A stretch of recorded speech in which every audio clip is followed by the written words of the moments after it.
বন্ধুরা, আজকে আপনাদের এমন একটা খবর শোনাতে চলেছি যেটা শুনে চীন পাকিস্তানের মাথায় অলরেডি আগুন লেগে গেছে।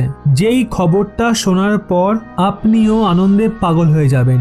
আসলে ভারত এমন এক মিসাইল বানিয়েছে যেটা তো স্পেশাল অবশ্যই, কিন্তু তার চর্চা অন্য বিষয় নিয়েই হচ্ছে। ডিআরডিও বিশাল বড় কামাল করে দেখিয়েছে, যেটা নিয়ে পুরো দুনিয়া হয়রান হয়ে গেছে যে এই ধরনের টেকনোলজি তো তারা শুধু অ্যানিমেশনেই দেখেছিল।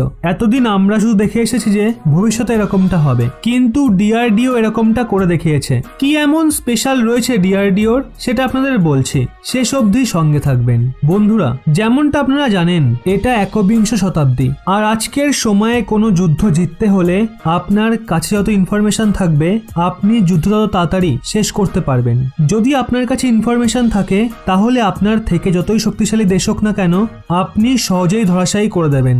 আপনি ইতিহাসে এরকম অনেক উদাহরণ দেখতে পাবেন। কিন্তু আজকের সময় ইনফরমেশন কিভাবে জোগাড় করা হয় আপনি হয়তো ভাবতে পারেন গুপ্তচরদের মাধ্যমে, কিন্তু সেটা একদমই না।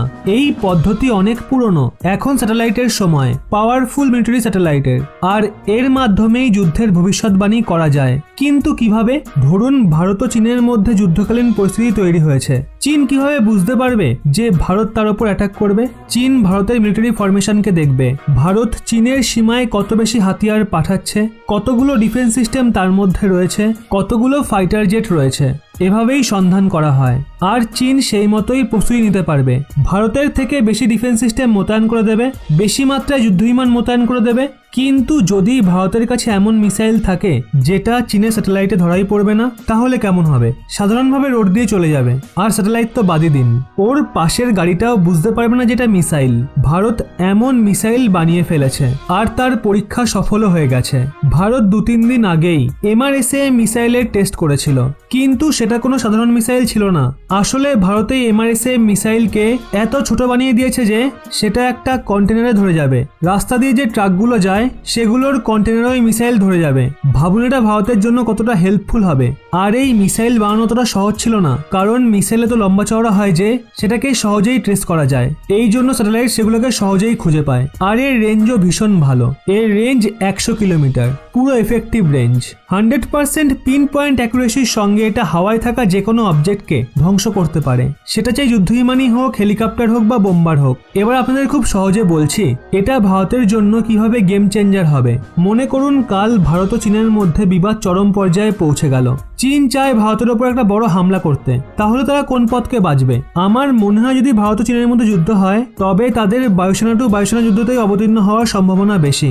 স্থলসেনার মধ্যে কেবল ছোটখাটো কনফ্লিক্ট হতে পারে, বড় যুদ্ধ হওয়ার সম্ভাবনা অনেক কম রয়েছে, কারণ অত বড় হিমালয়ান রেঞ্জ রয়েছে, ওখানে বড় যুদ্ধ করা সম্ভব নয়। এর জন্য বায়ুসেনা টু বায়ুসেনা যুদ্ধ হওয়ার সম্ভাবনাই বেশি রয়েছে। যদি আপনার বায়ুসেনা শক্তিশালী হয় তাহলে আপনি আপনার শত্রুপক্ষের স্থলসেনাকেও সহজেই কবজা করতে পারেন। মনে করুন চীন ভারতের ওপর ভালো মাপের হামলা করতে চায়, তার জন্য চীন তার সব থেকে অ্যাডভান্স যুদ্ধবিমান ভারী মাত্রায় পাঠায়, ধরুন প্রায় 100-150টা। এদিক দিয়ে ভারত কি করেছে? ভারত তার কন্টেনার টাইপ ডিফেন্স সিস্টেম দিয়ে পুরো সীমাকে সিল করে দিয়েছে। কিন্তু চীন কি ভাববে? চীন ভাববে এখানে তো কোনো ডিফেন্স সিস্টেমই নেই, এখান থেকে এসব যুদ্ধবিমান ভারতের সীমায় ঢোকানো যাবে। আর যেই না চীন এটা ভেবে তার যুদ্ধবিমান সীমায় ঢোকানোর চেষ্টা করবে, তখনই এই সিস্টেম অ্যাক্টিভ হয়ে যাবে আর চীনের সমস্ত যুদ্ধবিমানকে হামলা করে তছনছ করে দেবে।